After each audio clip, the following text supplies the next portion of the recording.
Last week, we spoke about how easy it became to produce music somewhere around the 90s. And then, when digital downloads became very popular and easily accessible, a lot of artists, including Gene Simmons, complained that the music industry is losing money because they make it so easy to download money. And I made the point that the very people who make easy music, they are the very same kid who downloads music from Casa or whatever those services were. I don't even remember. But be it as it may, to me, grunge is kind of the poster child for this. So they took advantage of all this technology.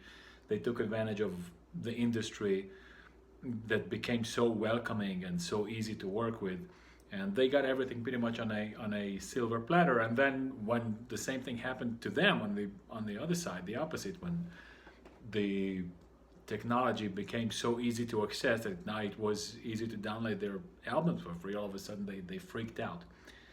And to me, the poster child for this grunge-ness, obviously it wasn't just grunge, but mostly grunge embodied this, but with the hatefulness and the spite, and they all of them, they had this nasty attitude. They spat on the traditional bands and badmouthed them. But anyway, to me, a modern embodiment of the entire movement is Rachel Zegler of the new Snow White movie. And unfortunately, it seems like that there is an onslaught of social media, especially YouTube, but not only, people just rehashing over and over and over again the same thing. Rachel Zegler and Bob Iger and Disney woke, blah, blah, blah. So there's a couple of things going on here. First of all, now all of a sudden it became fashionable to bash quote unquote wokeness. So everybody's doing this, and she's kind of an easy target. And I think that despite the fact that she made disgusting and hateful and condescending comments, coming down on her right now is not 100% genuine.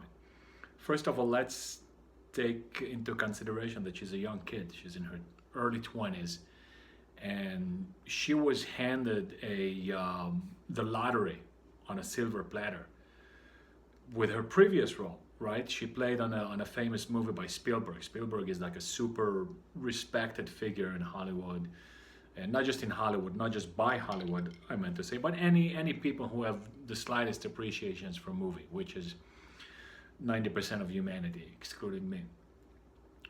And that for me was already a red flag. So again, it's not to cover up for her, but a child like this, a child this age, just doesn't have the ability, doesn't have the tools to deal with that kind of fame and fortune and adulation, with the success. Even 50 years ago, when schools were a little bit more oriented toward teaching human skills and concepts like honesty and integrity, it would have been very, very difficult to withstand such riches and such success that she had. But definitely in this generation. So she, in a certain sense, she is a victim. And forgive me if I make here baseless allegations, or at least the possibility, the insinuation of an allegation, but I personally have a very, very difficult time believing that Spielberg just gave her that role based on her talents. I read somewhere that there were about 30,000 applicants for that movie, which is insane, and obviously he didn't go through all the auditions and the vetting process himself, but he did manage it. There were people underneath him. So to me, it's quasi impossible that she got that role without passing through his bedroom. And again, I understand that the guy has a clean reputation, I think, and he's pretty respected. So making such allegations is very evil, let's just say. But that's my personal belief. So I'm not going to court. I'm not suing him, but this is what I believe. I can't in all honesty believe that she just got that role. Not talking about the Snow White, the role that she did for him.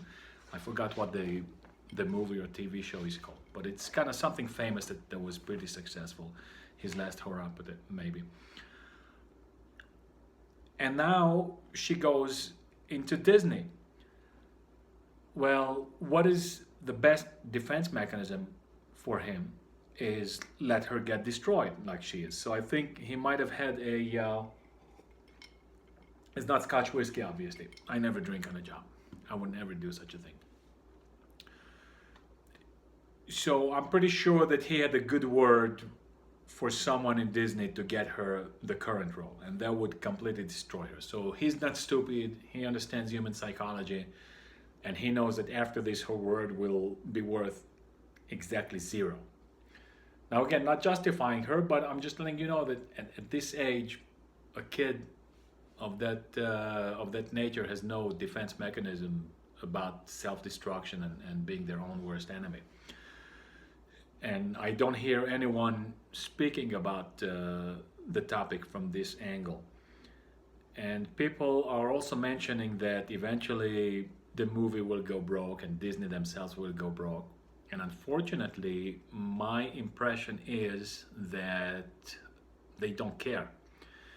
Those who own Disney at the top of the food chain, obviously Vanguard, BlackRock, State Street, these people, they could not care less about the shareholders. They could not care less about the profitability of the company. They have endless money.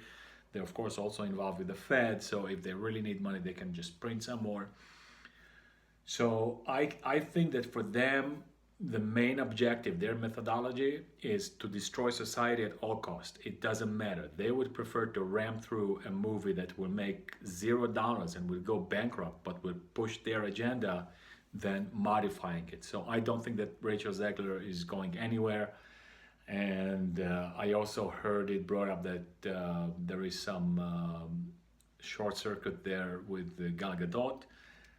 And again, all of a sudden people are talking Gal Gadot up, all of a sudden like she's some sort of raging conservative, which is not the case. They just have some personal spat between them. At any rate, I think that neither Disney nor Bob Iger nor his handlers nor whoever owns Disney at the top of the food chain care about going bankrupt. And that was my perception or my belief about the whole industry. And luckily I was proven wrong by Bobby Starbuck, who did a great job there with Walmart and a couple other companies, Harley Davidson. So it's not really true that there is no recourse, and it's not really true that they completely and totally don't care about going bankrupt. They do care. But things like Tractor Supply and what was the other company, John Deere, Harley Davidson, even Walmart, they are not so deeply culturally involved, but Disney affects the culture directly. So my big criticism of all of the, let's just say, right-wing or conservative commentators is that they take for granted and they accept the smut until now. And the reality is that Disney was smart even in the 50s. The traditional story of Snow White from Grimm probably, or some probably folk tale, I have no problem with it.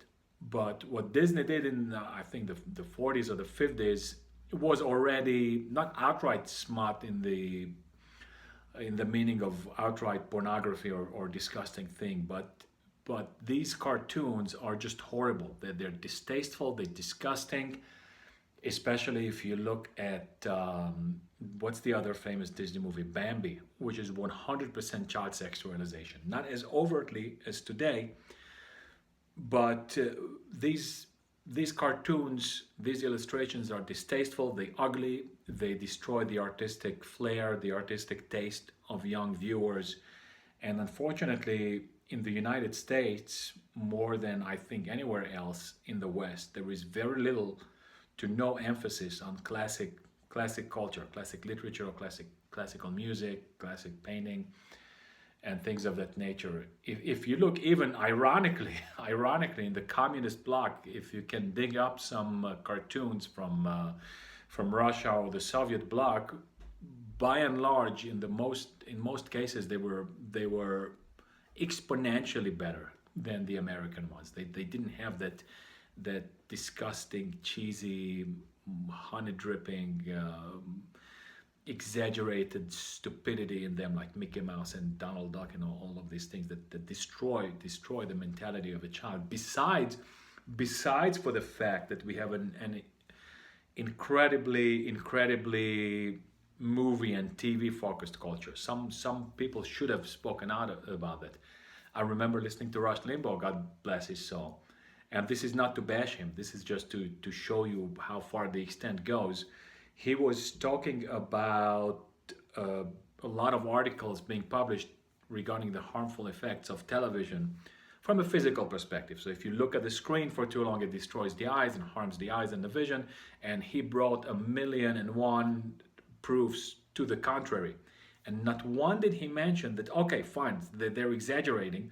Not once did he mention that television destroys the personality and the character of someone. Imagine someone coming home and his life being centered about sitting down on the couch and shoving some junk food TV dinner in his mouth and watching television. That's why propaganda works, because we have lowered the stature or the level of a human being to something, instead of consuming information by reading a book and analyzing and thinking about it, to someone who just watches TV with his eyes and mouth open and letting them crap into his head. Even if the programming was perfect, even if there was no political propaganda, even if there was no smart and no stupidity, even if everything was good and good quality and good level and good programs, nature programs and biology, things of that nature, just sitting in the house and sitting on the couch and watching television destroys your brain, destroys your personality, destroys your soul. You become someone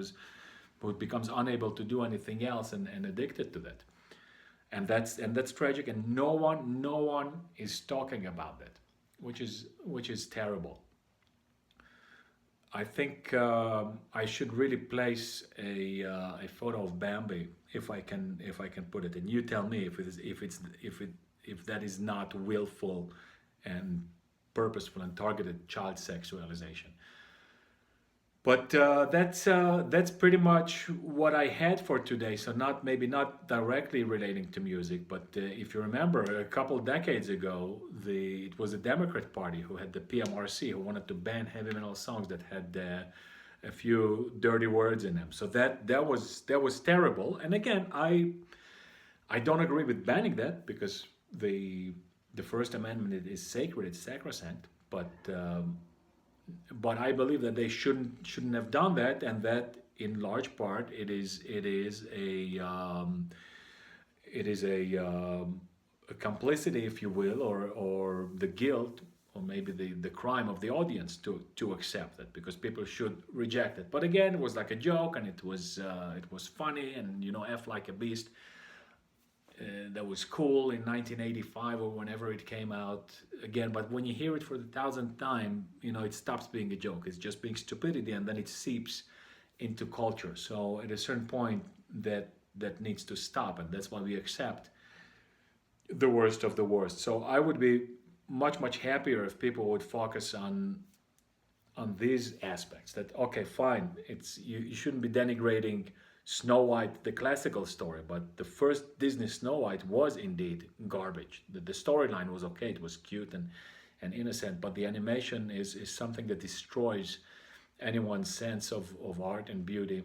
And unfortunately, very few people, if any, speak about this in modern day America. Not even on the conservative side. Anyone saying this would be considered a bigot, probably, which I don't mind to be. But anyway, I hope to show you a more music-focused video as soon as I can. In the meantime, rock on!